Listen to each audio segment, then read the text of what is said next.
and thanks for everyone who's here today. As we, I think, are all aware, it's all about incentives. No professor is going to want to incur the costs of innovation in the classroom unless the benefits are commensurate. So I have a confession to make. Probably I have the greatest incentive of all of you because I have a textbook which is definitely the target of innovation. Unless McGraw-Hill, my publisher, is at the front of the pack in terms of innovating with educational technology, the Bodie, Kane, and Marcus textbook, which today enjoys a leading position in investment textbooks, is doomed. And I would not like to see that happen for a variety of reasons, not the least of which is monetary. So that's where I stand in all of this. Now, for those of you who watch Frontline on PBS, you may have noticed a familiar face this week. It was mine, in case you were wondering. And my appearance in this show, first of all, the show was called The Retirement Gamble. Now, it's really, again, it's very beneficial for me that investing is such an in-the-headlines topic. How many of you are feeling secure about your retirement plan? How many of you are not so secure? Okay, I would have expected the opposite, but it shows how unaware you are.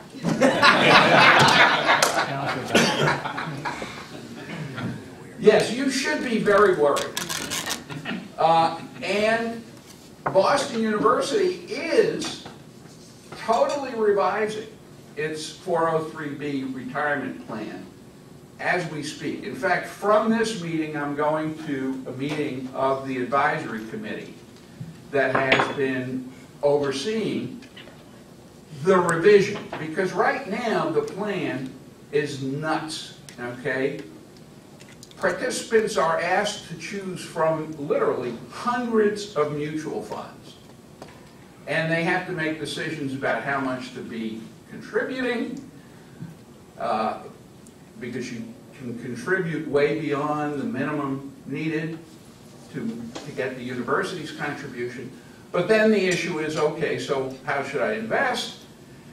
And you are being inundated, whether you're in TIAA-CREF or Fidelity, with so-called tools to make it simple, which are indeed making it simple, but not making it in your best interest.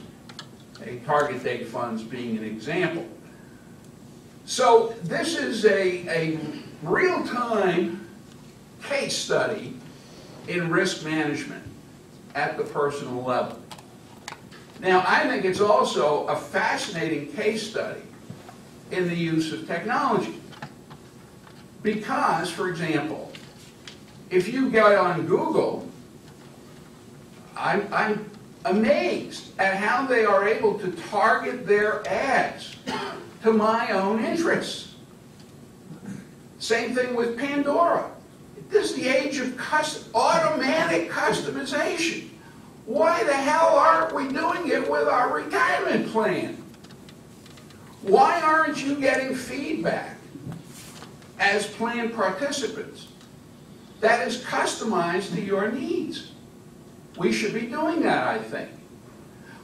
We certainly should be doing it in the classroom with our students. That's my own view. Now, fortunately, and I'm only going to take 15 minutes now, Nancy and I agreed we'll each take 15 minutes to present, and that will leave 15 minutes for Q&A, comments, and so forth.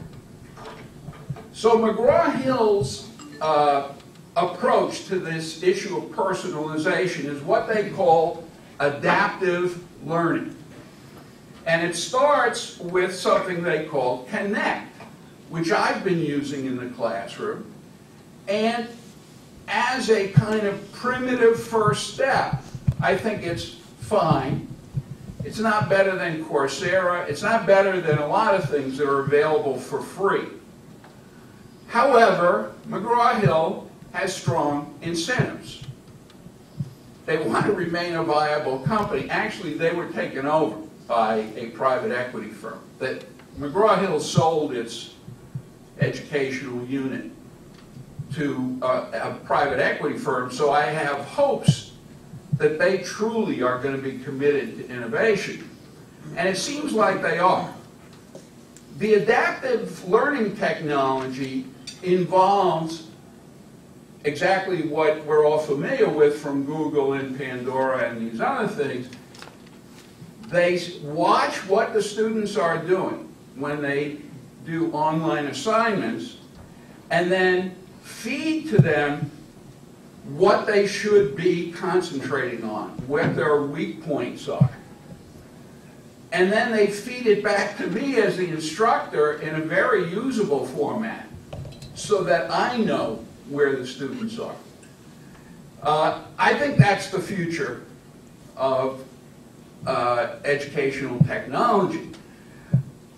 I think we in particular at BU have not created enough incentives for our faculty to make the investment.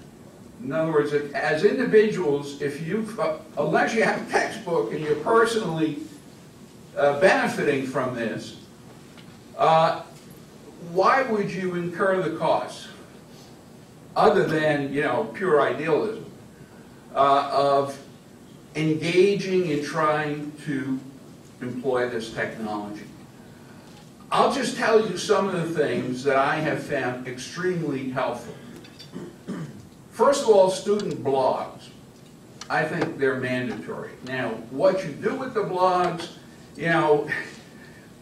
we've got a lot of learning to do, and I have a lot of learning to do. I am not using student blogs optimally.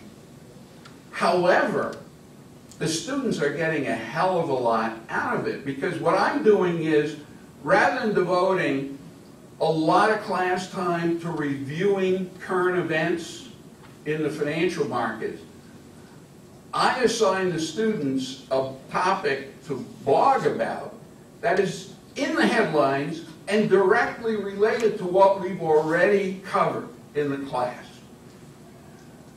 rather than have them read reams of stuff. And frankly, my big problem is I get too enthusiastic about this, so I overload the students, and I get lots of complaints.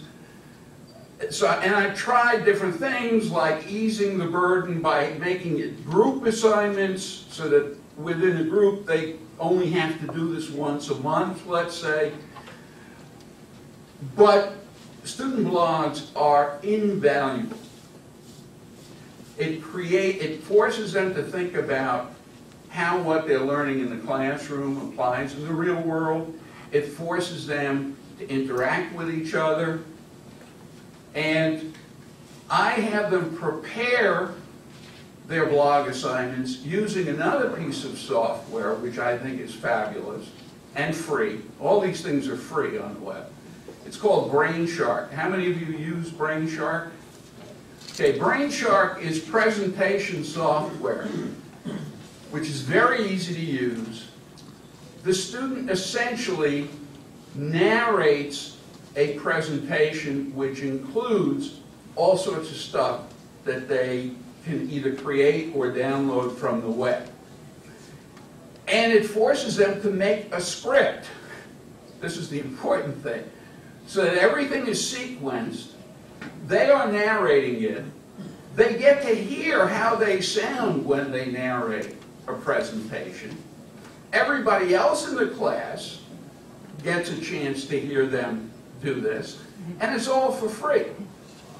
You just go to brainshark.com, you create your own My Brain Shark, okay, where you keep your own creations, you keep copies of presentations that you found were very effective.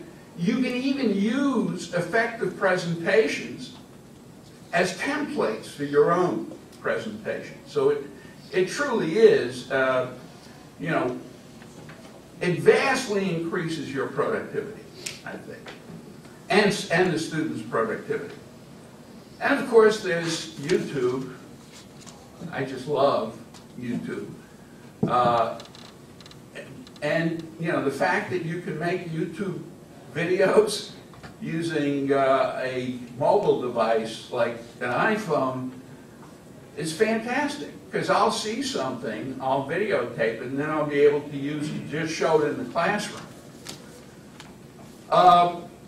Okay, so that's, oh, and in the fall, I'm actually very excited because my textbook, the Bodie King Marcus Investments text, is going to come out in, it's going to be one of the first McGraw-Hill textbooks that come out in SmartBook format, which is fully integrated with the adaptive learning system. So it'll be an opportunity to see how you can use the textbook as sort of the organizing framework for a MOOC. And I'm hoping, I don't know if Chris is here, anyhow, I've let Chris and Janelle and Nancy know that this is happening. They're all on the university committee. I think it's an opportunity to launch some kind of MOOC if we want to. It's going to happen anyhow because McGraw-Hill is sponsoring it. But it'd be nice if BU exploited that opportunity too. With regard to the, okay, I'm almost at the end. With regard to your, well, let me make an appeal to you.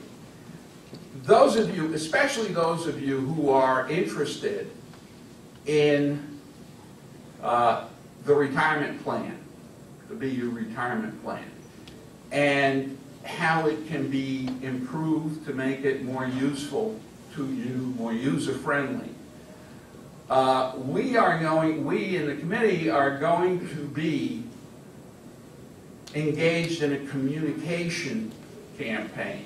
So we're going to be rolling out the new plan, and we'll be asking for faculty and staff volunteers to test out various things that we see, emails, brain sharks, and other forms of interactive communication and personalization. So if you have an interest in being a beta tester, please send me an email and let me know.